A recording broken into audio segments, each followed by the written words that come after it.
the Philadelphia Eagles appear to me, Sean, correct me if I'm wrong, to be the clear-cut best team in the NFC East coming out of this offseason and heading into the draft.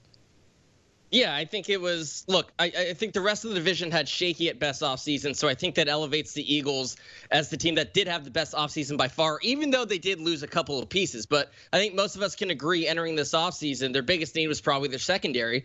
They went out and they landed Darius Slay for a third and a fifth. And when they didn't go get Byron Jones, I was a little bit worried. I thought that was a mistake. And then their patience paid off because they got a really good corner for a very cheap price. I actually like that Slay deal more than the Byron Jones deal. I like the Javon Hargrave signing. That's going to help Brandon Graham and Fletcher Cox on that defensive front. This Eagles defense looks like it's going to be nasty once again. The losses that, could be hard for them to overcome, there are Jason Peters on the offensive line, but at least they have a plan there, and Andre Dillard. We'll see if he molds into form, if he develops, but that's why they traded up above the Texans a year ago and stole him from them. And then the other loss I don't like is Malcolm Jenkins. But it's hard to fault the Eagles for letting him go, especially when you see the contract that the Saints had to give him. I don't know if committing 3 years with that kind of money to a 31-year-old player would have been smart business. So I think the Eagles behaved very smartly. They did not act rash. They were patient, and it paid off for them. Yeah, I'm with Sean. No dunks here, and I won't even give you my over-under yet. I'll wait till next segment. But I think the Eagles are the best team in the division, and we said it last year towards the end of the year. Who do you like better when you're comparing the teams in the NFC East? And if you start at the coaching positions, it's a no-brainer. Obviously, Jason Garrett's now gone in Dallas, and he's replaced by Mike McCarthy. That's a more formidable opponent for Doug Peterson. But Doug Peterson has proven to be a really good football coach who can win the biggest game against the toughest team in the New England Patriots. Carson Wentz is where it starts. He had no one to throw to and very little protection last year. Those both should improve. We can talk about the draft picks in terms of them bolstering the wide receiver position, which will certainly help. Sean talked about the defense. The defense is immeasurably better, even though they lost Malcolm Jenkins.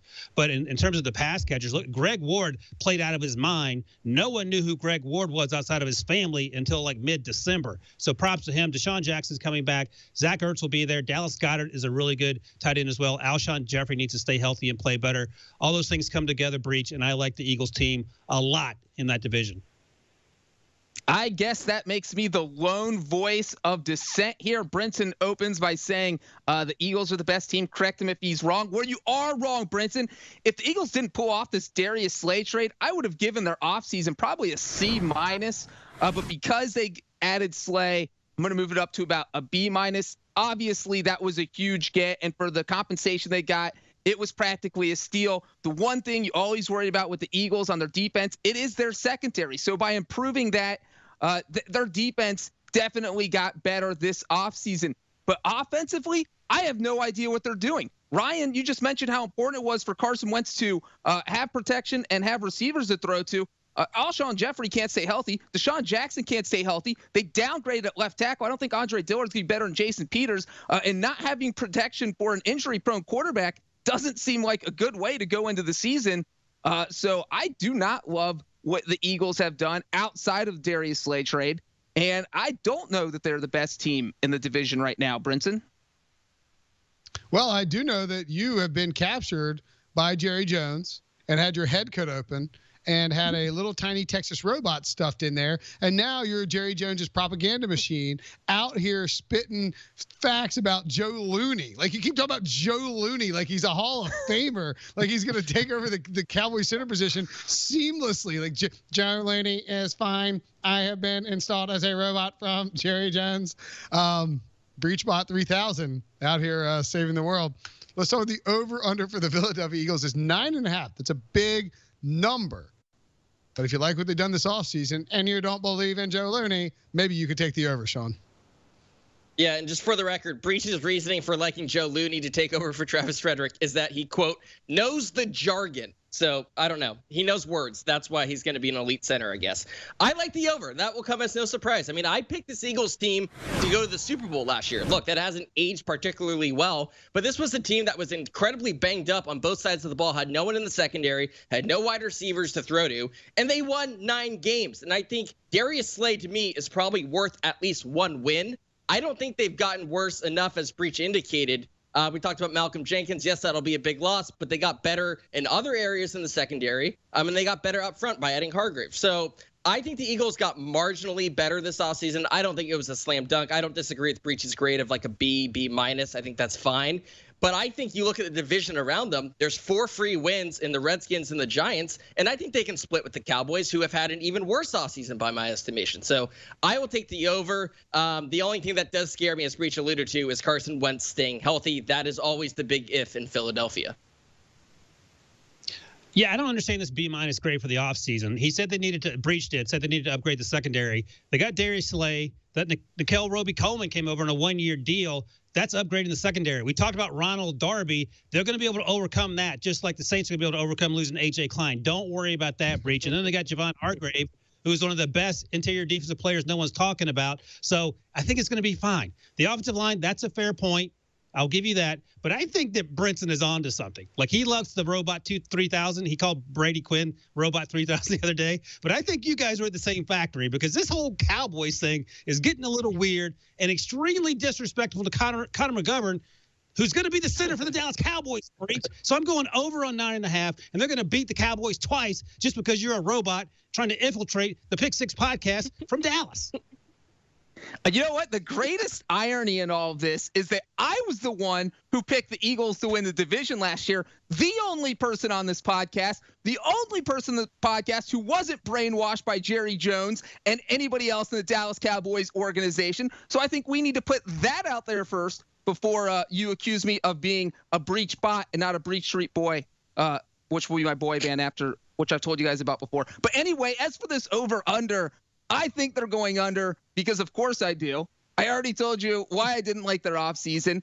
The schedule's not easy. They play the 49ers and the Packers. No other team in the NFC East has to play those 2 games. They have to play this is not an easy schedule to get to 10 wins. I think they'll top out at 8 or 9. I don't think they can go on the road and beat the 49ers. Maybe Browns, probably not the Steelers. And those home games, the Seahawks, the Ravens, the Saints, those are all tough games. So I just don't think they're going to get to double-digit wins, which makes me take the under. You know what? Everything makes a lot more sense now. Breach did pick the Eagles to win the division, but then in week 17, with everything on the line, he took the Cowboys to beat the Eagles, going directly against his preseason divisional pick, which gives us a firm timeline. Remember when Breach disappeared for like 3 or 4 days in late December, and we saw like vague Instagram pictures of him in Dallas, but we didn't know what was going on? Now it all makes sense. He'd been captured by Jerry Jones, taken to Jerry's little Texas mosquito-sized laboratory, had his pop-topped, had the Breach bot inserted, and came back and picked the Cowboys to beat the Eagles, going against his prior pick. And now he is Jerry's little off-season robot. Who could the Eagles draft? If you were let's say you're Howie Roseman, you want to get inside Howie Roseman's head, a la Breach and Jerry Jones. Who would you target in the first round for the Philadelphia Eagles, Sean? No, look, we just talked about it. I feel like their need is glaringly obvious. It's wide receiver. And so I have Denzel Mims, a wide receiver out of Baylor. There are a couple other wide receivers that, Ryan and Brinson and Breach, you all are going to mention. So I decided to go with Mims. Look, he's a big body, and look, they already have a big body receiver in Alshon Jeffrey, but as Ryan mentioned, Alshon Jeffrey can't stay healthy. He hasn't been, frankly, that good since the Eagles gave him the extension after that 1-year deal he signed after leaving Chicago. So I think he would be the replacement for Alshon Jeffrey. And let's not forget, Alshon Jeffrey is coming off a major foot injury that he's recovering from right now, and we don't know how healthy he will be come week 1. So they need help at wide receiver. They already lost Nelson Aguilar, not a very good player, but was still a guy who got a lot of targets in that offense. So I think they have to go wide receiver unless they trade that first-round pick for a guy like Yannick Ngakoue. Yeah, hopefully they don't do that for Ngakoue. That would be I wouldn't be in favor of that. But to continue the wide receiver theme, I had them taking Henry Ruggs the third out of Alabama, ran a 4.27 at the combine. He dropped exactly 1 pass last season for Alabama. And look, the Eagles picked 21st, and you're probably saying there's no way that Henry Ruggs falls to 21. He'll probably go 15 or sooner. 15 is where the Broncos pick, and he's a popular landing spot there. But we're going to see a run on quarterbacks. We're going to see a run on offensive linemen. We're going to see a run on defensive linemen. And some people are getting pushed down in the the mock tacular we did Monday, Jeffrey Okudah got pushed down, the cornerback out of Ohio State, and no one saw that coming. But Henry Ruggs is so explosive. We talked about Deshaun Watson not staying healthy. Henry Ruggs is younger, somehow faster version, more explosive version of Deshaun Watson. And I think Carson Wentz would love throwing pop flies to him as he outruns everybody, including Breach, the Cowboys secondary.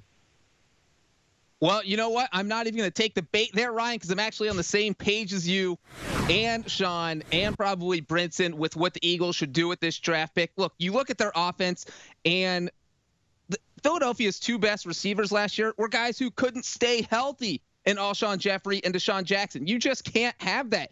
And because of that, they had the fewest receiving yards of any team in the NFC in 2019. So taking a receiver here just seems like the obvious move. I have them taking Justin Jefferson. And they just need to take a receiver. It doesn't have to be Jefferson. It can be Wilson's guy. It can be Sean's guy. I think Brinson will probably go receiver because he's not that crazy to not say receiver. But yeah, it got to the point last season where you almost felt sorry for Carson Wentz because he dropped back to pass, and there's just no one to throw to because Greg Ward Jr. couldn't get open. So yes, Justin Jefferson, Eagles go receiver here.